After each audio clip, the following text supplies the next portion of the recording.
Hello दोस्तों, welcome to mathematics style में आपका स्वागत है। आज की इस वीडियो में बात करेंगे क्लास 8 प्रश्न आपका है 3.3 क्वेश्चन नंबर 7। आपके सामने मैंने ये क्वेश्चन लिखा हुआ है कि संलग्न आकृति HOP एक समानांतर चतुर्भुज है। एक्स वाई और जेड कोणों की माप ज्ञात कीजिए। ज्ञात करने में प्रयोग के लिए एक गुणों का बताइए। जो भी इसमें गुण का प्रयोग हुआ होगा उस गुण को भी बताना होगा हमें। तो सबसे पहले क्या करेंगे, हम लोग आएंगे आपका कि आप देख रहे हैं कि यहाँ एक बाहर कोण बना है, इसे बहिष्कोण बोलते हैं। तो हम ये वाला कोण निकालेंगे। कौन कोण? ये वाला कोण निकालेंगे हम लोग। इस कोण को निकालने के लिए हमें, आपको पता है कि 180 एक रेखा पे 180 डिग्री कोण बनता है। कितने डिग्री बनता है? 180 डिग्री कोण बनता है आपका। तो लिख सकते हैं HOP माने ये कोण लिख सकते हैं। हम लिखेंगे आपके कोण HOP प्लस उसके बाद लिखेंगे आपका 70 डिग्री, क्योंकि 70 डिग्री दोनों कोण मिलकर बनेगा 180 डिग्री, इसलिए प्रयोग करेंगे 180 डिग्री बराबर कैसे हुआ है? रैखिक युग्म से। रैखिक युग्म से अब फिर क्या करेंगे हम लोग? कोण HO बराबर 180 में से 70 घटा दीजिए, कितना आएगा? 110 डिग्री। यानी आपका आया कोण HOP आ गया आपका 110 डिग्री। ये कितना डिग्री आ गया आपका? 110 डिग्री। ठीक है, 110 डिग्री आ गया। अब क्या करेंगे हम लोग कि अब कोण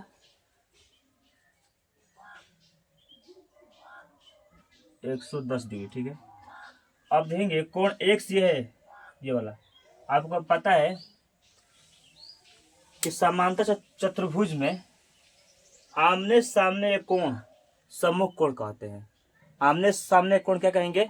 सम्मुख कोण कहेंगे। तो इसके सामने ये कोण है, तो एक्स और क्या आ जाएगा? 110 डिग्री। अतः हम लिख सकते हैं आपको कि कोण HOP बराबर एक्स कैसे? सम्मुख कोण से। सम्मुख कोण, ठीक। तो क्या होगा? एक्स बराबर कितना देगा आपका? HOP बराबर एक्स बराबर 110 डिग्री। यानी एक्स बराबर आपका आ गया 110 डिग्री सम्मुख कोण से। ठीक है, किस कोण से? सम्मुख कोण से 110 डिग्री आ गया। अब निकालना होगा हमें एक और बात होता है आपका, मतलब आपका ये कोण, ये एक समांतर रेखा है और ये भी एक समांतर रेखा है। दो समांतर रेखाओं को अगर तिर्यक रेखा, मान लीजिए एक समांतर रेखा इस तरह और एक तिर्यक रेखा प्रतिच्छेद कर रही है, तो ये वाला कोण और ये वाला कोण एकांतर कोण कहता है। कौन को कहता है? एकांतर कोण। इसे हम एकांतर कोण कहेंगे। ठीक है, आपको पता है कि 40 y के बराबर होगा। कैसे होगा? क्योंकि ये लिख सकते हैं, हम इसे लिख सकते हैं आप कि H समानांतर HO समानांतर EP, ठीक। HO समानांतर लिखेंगे, फिर HP तिर्यक रेखा। जो HP तिर्यक रेखा क्या कर रही है? प्रतिच्छेद कर रही है। क्या कर रही है? आपका तिर्यक रेखा है। क्यों रेखा? तिर्यक रेखा भी है या प्रतिच्छेद भी कर रही है। ठीक है, इसीलिए आप लिख सकते हैं हम लोग इसे कि यहाँ पे मैं इसका यहाँ लिख रहा हूँ। ठीक है, देखिए लिख सकते हैं हम लोग कोण ले लीजिए आप, कोण EHP बराबर कोण Y है। यानी कितना होगा आपका? 40 डिग्री। कैसे? एकांतर कोण है। कौन कोण? ये एकांतर कोण।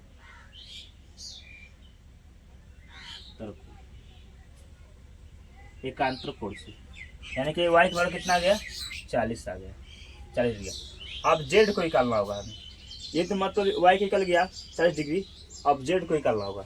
जेड को कैसे करेंगे हम लोग, लेंगे त्रिभुज, लीजिए त्रिभुज HPO में, HPO में, ठीक है। HPO में लेंगे x प्लस वाई प्लस 110 बराबर 180। पता है आपको तीनों त्रिभुजों का योग कितना होता है, 180 डिग्री होता है। तो आपको पता होगा जेड का तो मालूम है, वाई का मालूम है 40 50 110 बराबर 180 डिग्री। इसको जोड़ेंगे तो आएगा आपका जेड बराबर 150 बराबर 180 डिग्री, ठीक है। उसको इधर भेजेंगे, कितना जाएगा 180 में से माइनस 150 घटा दीजिए, कितना होगा 30 डिग्री, यानी आपका जेड बराबर कितना आ गया 30 डिग्री। ये आपका क्वेश्चन सोल्व हो गया। एक बात और है, अभी तक मैंने चैनल को सब्सक्राइब नहीं किया है तो मेरे चैनल को सब्सक्राइब कर दे और बेल आइकन को प्रेस करें ताकि नेक्स्ट वीडियो आप तक पहुँच पाए। धन्यवाद। और मेरे फेसबुक के माध्यम से आप लोग देख रहे हैं तो मेरे लिंक पे जाकर, अगर ऊपर लिंक दिया होगा उस पर क्लिक कर आप मेरे चैनल को सब्सक्राइब कीजिए। धन्यवाद।